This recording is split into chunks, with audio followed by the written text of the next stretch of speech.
Release হচ্ছে ঈদের সময়। ভীষণ ভালো একটা ছবি বানিয়েছে, গান অপূর্ব।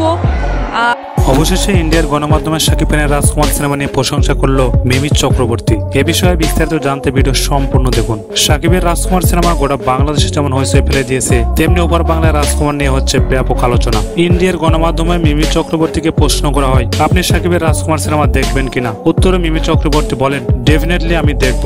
সুযোগ পেলে রাজকুমার সিনেমার দেখার ইচ্ছা আমার আছে এবং শাকিবের অভিনয় আমার ভীষণ ভালো লাগে। শাকিব খান অনেক ভাগ্যবতী, তার এত বড় ফ্যান বেজ আছে যা অনেক সুপারস্টারদের নেই। আমি রাজকুমার সিনেমার গান দেখেছি, টাইটেল গান আমার অনেক ভালো লেগেছে। গানে শাকিবের অভিনয় ছিল দুর্দান্ত এবং খুব শীঘ্রই এমন গুণী অভিনেতার সাথে আমি কাজ করতে যাচ্ছি। আমি ভীষণ এক্সাইটেড। তুফান নামের সিনেমায় আমি নায়িকা হওয়ার পর শাকিবের সাথে অভিনয়ের জন্য মুখিয়ে আছি। তবে রাজকুমার সিনেমার দর্শকরা যেমন ভালোবাসা দেখিয়েছে, আশা করছি তুফান সিনেমায় আরো বেশি হবে। শাকিব ভক্তদের এবং রাজকুমার সিনেমার জন্য অনেক অনেক শুভকামনা রইল। তাহলে প্রিয় দর্শক, শাকিব খানকে ভালোবেসে থাকলে চ্যানেল সাবস্ক্রাইব করতে একদম ভুলবেন না।